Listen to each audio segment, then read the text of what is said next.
I didn't expect the night after my wedding to feel quiet in that unsettling way, like a room where the air has been disturbed and never settled back. The ceremony had been beautiful. Friends laughing, glasses clinking, promises spoken clearly. I remember thinking that clarity was the point. I'm Nathaniel Brooks, 38, born in Leeds, working logistics for a mid-sized firm. I value order. My wife, Amelia Grant, always said that was what she loved about me. That I was steady. That I made her feel safe. We got back to the hotel just after midnight. Amelia kicked off her heels, laughed, and said she felt lighter than she had in years. I believed her. I showered, changed, and lay back on the bed feeling that rare calm you get when something big is finally done. She sat on the edge of the mattress scrolling on her phone, face lit by the screen. I didn't think much of it. Weddings bring messages, congratulations, noise. Then she said my name the way people do when they're bracing themselves. Nathaniel. I looked over. She wasn't smiling. Her phone was locked, resting in her hands like a weight. She took a breath and said, "I'm sorry, but it's true. I am in the video." She didn't explain. She didn't rush. She let the word sit there between us. I asked what video. Calmly. I was still in that wedding afterglow, assuming this was some misunderstanding that would dissolve with a little light. She handed me her phone. There was a message thread from a number I didn't recognize. At the top, a paused clip. I didn't hit play. I looked at her instead. She nodded once, almost relieved. The video was explicit. Not suggestive. Not blurred. Clear enough to erase doubt. Amelia, months earlier, before we were engaged, but after we were exclusive. The room spun in a controlled way, like shells sliding but not falling. I noticed details I didn't want to notice. A bracelet I'd given her. The sound of her voice, confident, familiar, unafraid. I handed the phone back. I didn't shout. I didn't ask how long. I asked why she was telling me now. She said the man had threatened to send it around.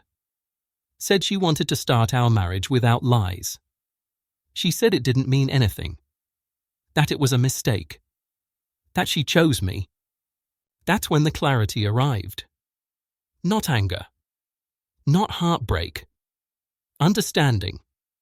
Marriage doesn't begin after a wedding. It begins before, with choices made when no one is watching. I thought of the vows we'd spoken hours earlier. Faithfulness. Honesty. Respect. I realized I had been honoring a version of our relationship that existed only in my head. I stood up and went to the window. The city below was quiet, indifferent. I felt strangely intact. I told her I believed she was afraid. I believed she was sorry. But I didn't believe this was a marriage I could stand inside without shrinking. She started crying then, asking me to think, to sleep on it, to remember how good we were. I remembered plenty. I remembered moments where my questions were met with irritation. Times I accepted distance as stress. I remembered choosing patience over instinct. None of that felt heroic now. It felt naive. I told her I wouldn't make a scene. I said I would leave in the morning. She slept. I didn't. I packed quietly, folded my suit, placed my ring on the desk. At dawn, I texted my brother Oliver and asked if I could stay a while. He replied immediately. Of course. Drive safe. I wrote Amelia a note. Not cruel. Not forgiving. Honest. I wished her well and said I needed space that didn't include explanations. When I left, she didn't wake.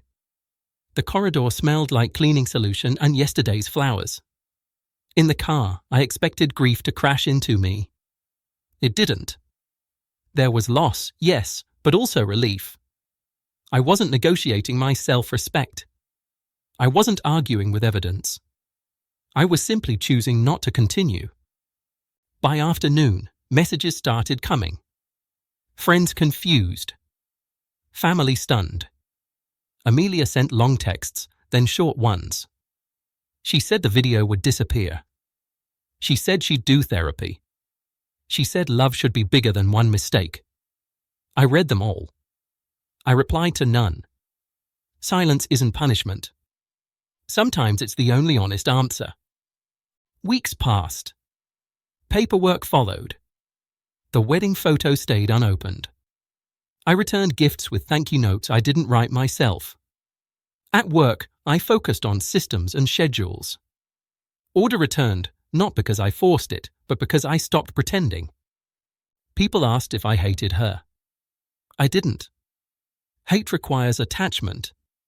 I had clarity instead. I learned that trust isn't rebuilt with promises made under pressure. It's built quietly, over time, when no one is filming. I also learned that leaving early isn't failure. Staying without dignity is. I still believe in marriage. I believe in choosing one person and showing up clean. I just don't believe in starting that choice on a compromise that demands silence.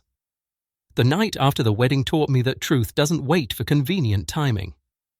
It shows up when it wants, and you decide whether to listen. I kept the ring for a while. Then I sold it and paid off a small debt. Practical things felt right. On a clear morning, driving north, I felt something loosen in my chest. Not joy. Peace. The kind that comes when you stop explaining yourself and start respecting your own line. That night changed everything. It also saved me years of quiet erosion. I don't tell this story for sympathy. I tell it because clarity deserves daylight. If someone shows you the truth, believe them the first time. Choose the life that lets you sleep without rehearsing excuses. I did. And every ordinary day since has been steadier than any promise spoken too late. Steady beats spectacular when respect is non-negotiable.